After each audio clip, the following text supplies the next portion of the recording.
అధికారంలోకి వచ్చాక నెలల్లోనే మరి వెనుకబడిన తరగతులు, బడుగు బలహీన వర్గాలు, తాడిత పీడిత కులాలైతేనేమి, మైనారిటీలైతేనేమి అందరికీ చేయితొలిచి ఆదరించి సాధారణంగా ఆహ్వానించి అధికారంలో ఉన్న పదవులతో అలంకరించిన మహానుభావుడు నందమూరి తారక రామారావు గారు.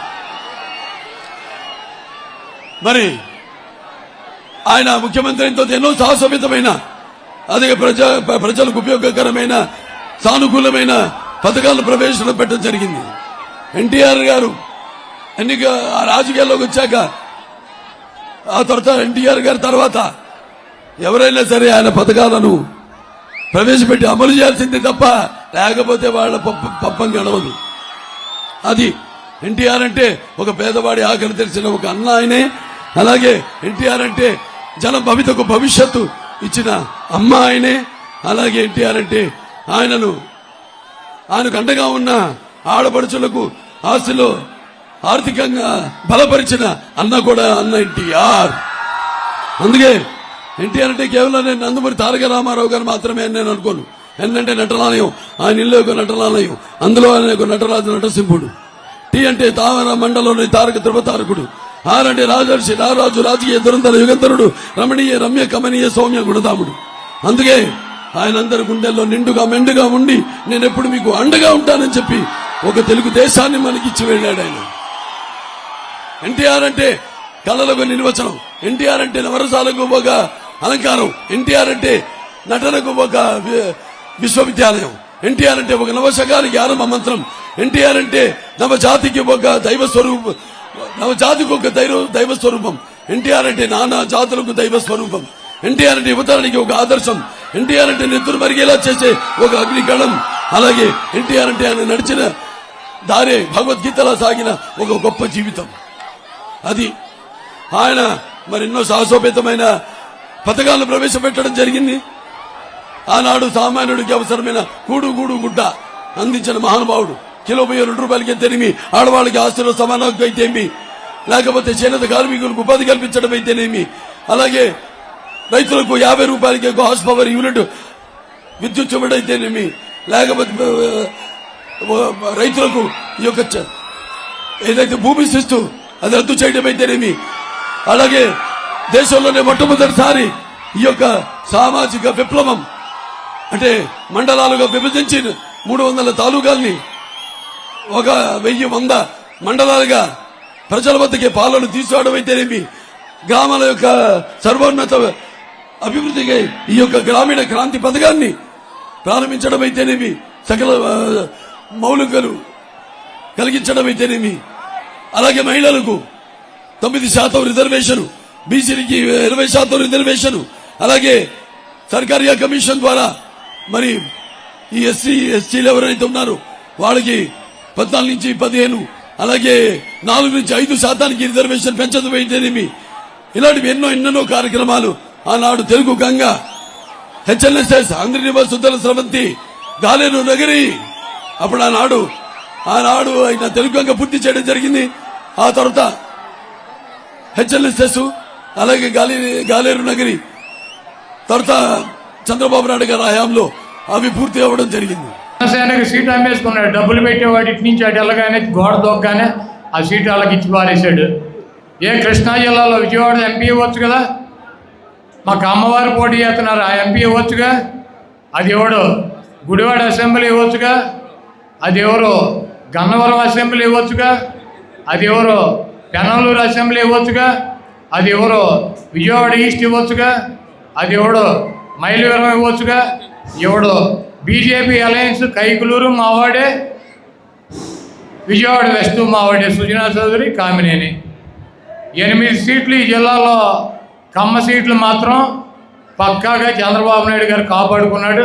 అలయన్స్లో కూడా ఆయన శిష్యులు సుజనా చౌదరికి, కామినేని శ్రీనివాస్ గారికి ఇప్పించుకున్నాడు. ఇక్కడ 2 సీట్లు ఎంపీ ఎమ్మెల్యే ఉంటే ఒకటి మాత్రం పీకి పారేశాడు. అంటే మీరు చేతగా దద్దమ్మలని చంద్రబాబు నాయుడు ఫీలింగ్. మీరు తీసేసినా కూడా ఏమీ మాట్లాడకుండా ఎన్టీ రామారావు భజన చేస్తా తెలుగుదేశం పార్టీకి ఓటు వేస్తారని. ఈరోజు మీరు ఆలోచించుకోండి, ఎన్టీ రామారావు అభిమానులు కానీ ఈ సామాజిక వర్గం కానీ కొనగళ్ళ నారాయణకి సీటు తీసేసినందుకు ఈ 7 అసెంబ్లీ పార్లమెంట్లో తెలుగుదేశం పార్టీని చిత్తుగా ఓడించాల్సినటువంటి ఈ బాధ్యత ఎవరి మీద ఉంది? 1,75,000 నుంచి 2 లక్షల మంది గౌడ సామాజిక వర్గం ఈ పార్లమెంట్లో ఉంది. పెడంలో 40,000 ఉన్నారు, మచిలీపట్నంలో 30,000 ఉన్నారు, గుడివాడలో 20,000 ఉన్నారు, గన్నవరంలో 30,000 ఉన్నారు, పెనాలూరులో 30,000 ఉన్నారు, అవినిగడ్డ ఇది అదేవిధంగా పామర్ కాన్స్టిట్యున్సీలో 25,000 30,000 ఉన్నారు. 2 లక్షల పైన గౌడ సామాజిక వర్గం ఉంది. 2004లో సామాజిక వర్గానికి సీట్ ఇచ్చారు, 9లో ఇచ్చారు, 2 సార్లు గెలిచింది. 14లో వేవులు అందరితో పాటు మరి ఆయన కూడా ఓడిపోయిన 65,000 తక్కువ తేడాతో ఓడిపోయాడు. అయినా కూడా ఆ సీటు పీకేసి వేరే పార్టీకి ఆ సీట్ ఇచ్చాడంటే చంద్రబాబుకు ఉన్నటువంటి ధైర్యం. 8 సీట్లు కమ్మాళ్ళకి ఇచ్చుకున్నాడు.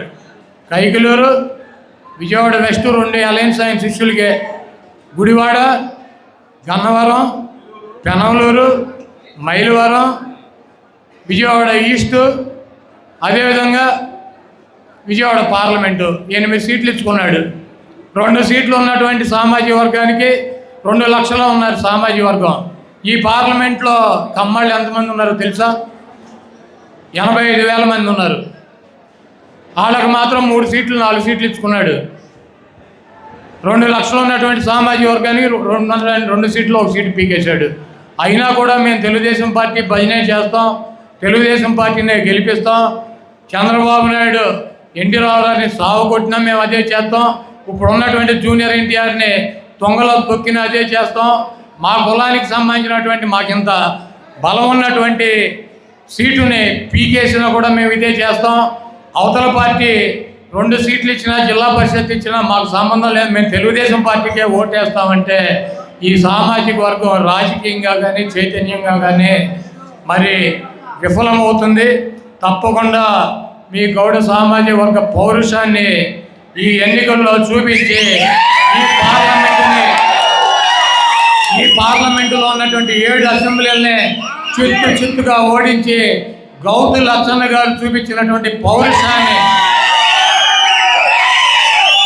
గౌతు లచ్చన్న గారి బొమ్మ పెట్టుకోవడం కాదు, ఆయన చూపించినటువంటి సిద్ధాంతం. స్వతంత్ర పార్టీలో జనతా పార్టీలో పనిచేశాడు, అధికారం ఉన్నటువంటి పార్టీలో పనిచేయాల. ఎక్కడో ఈ సామాజిక వర్గం లేనటువంటి శ్రీకాకుళం జిల్లా వెళ్ళి పార్లమెంటు సభ్యుడిగా శాసనసభ్యుడిగా గెలిచాడు. 50 సంవత్సరాలు ఆయన కుటుంబం అక్కడ అధికారంలో ఉందంటే ప్రతిపక్ష పార్టీల్లో కూడా ఉండి వాళ్ళు అక్కడ గెలవడం జరిగిందంటే అక్కడ వాళ్ళ ప్రజలతో ఉన్నటువంటి విధానం కానీ ప్రజల సమస్యల పట్ల వాళ్ళు చూపించినటువంటి వీటన్నీ కూడా కారణం. తప్పకుండా మనందరం కూడా ఎన్టీఆర్ అభిమానులు అనుకున్నటువంటి మీరు కానీ ఈ సామాజిక వర్గం కానీ రేపు జరగబోయే ఎన్నికల్లో కొంతమంది మేము తెలుగుదేశం మేము మొదటి నుంచి తెలుగుదేశం అంటారు. ప్రతి వ్యక్తి కూడా మీ కుటుంబాల్లో కానీ మీ ప్రాంతాల్లో కానీ వెళ్ళి తెలుగుదేశం పార్టీని ఎందుకు ఓడించాలి, తెలుగుదేశం పార్టీ ఈ సామాజిక వర్గాన్ని ఏ రకంగా నిర్లక్ష్యం చేసింది, వైఎస్ఆర్ కాంగ్రెస్ పార్టీ ఈ సామాజిక వర్గానికి ఏ రకమైనటువంటి ప్రాధాన్యత ఇచ్చింది, బీసీలు ఒక గౌడ సామాజిక వర్గమే కాదు, యాదవ సామాజిక వర్గం, పల్లికారులు కావచ్చు, ఫిషర్మెన్ కమ్యూనిటీలు, అనేక చిన్న బీసీ సామాజిక వర్గాలకు కూడా అధిక ప్రాధాన్యత ఇచ్చి అధిక సీట్లు ఇచ్చి కార్పొరేషన్లు పెట్టి ఎమ్మెల్సీలకు పంపించి ఈ జిల్లాలో మేయర్లుగా చైర్మన్లుగా అనేక అవకాశాలు కల్పించినటువంటి పార్టీ వైఎస్ఆర్ కాంగ్రెస్ పార్టీ. బలహీన వర్గాలనే జగన్మోహన్ రెడ్డి గారు దమ్ముగా నా ఎస్సీ, నా ఎస్టీ, నా మైనార్టీ, నా బీసీ అని చెప్పగలిగినటువంటి దమ్ము ఉన్నటువంటి నాయకుడు ఈ రాష్ట్రంలో కానీ ఈ దేశంలో కానీ జగన్మోహన్ రెడ్డి గారు. మిమ్మల్ని నమ్ముకొని అవతల పక్క ఎంతమంది కలిసి వచ్చినా ధైర్యంగా ముందుకెళ్తున్నాడు. మీ అందరూ కూడా జగన్మోహన్ రెడ్డి గారికి మాకు మద్దతు తెలపాలని చెప్పి మీ ఎన్టీఆర్కి వైఎస్ఆర్ కాంగ్రెస్ పార్టీలో ఎటువంటి లోటుపాట్లు ఉండవని చెప్పి అతన్ని ఒక విఐపిగానే మేము ట్రీట్ చేస్తామని చెప్పి జూనియర్ ఎన్టీఆర్ పట్ల కానీ హరికృష్ణ గారి పట్ల కానీ పెద్ద ఎన్టీఆర్ పట్ల కానీ నాకు కానీ జగన్మోహన్ రెడ్డి గారికి అమితమైనటువంటి ప్రేమానురాగాలు ఉన్నాయి. అందుకే ఈ జిల్లాలో విజయవాడకి ఎన్టీఆర్ జిల్లా అని చెప్పి దుర్మార్గుడు చంద్రబాబు పెట్టకపోయినా మేము పెట్టామని చెప్పి తెలియజేస్తూ మీ అందరూ ఇంత ఆదరణ అభిమానం చూపిస్తున్నటువంటి మీరు ఈ సామాజిక వర్గం పార్లమెంటు సభ్యుడిగా కొనగల నారాయణ గారిని తొలగించినందుకు కుక్కగాడికి చెప్పు దెబ్బ అని చెప్పి చంద్రబాబు నాయుడికి మూతు పళ్ళు రాలిపోయేటట్టు సమాధానం చెప్పాలని చెప్పి తెలియజేస్తూ ఎన్టీఆర్ అభిమానులు నాకు అన్నదమ్ములు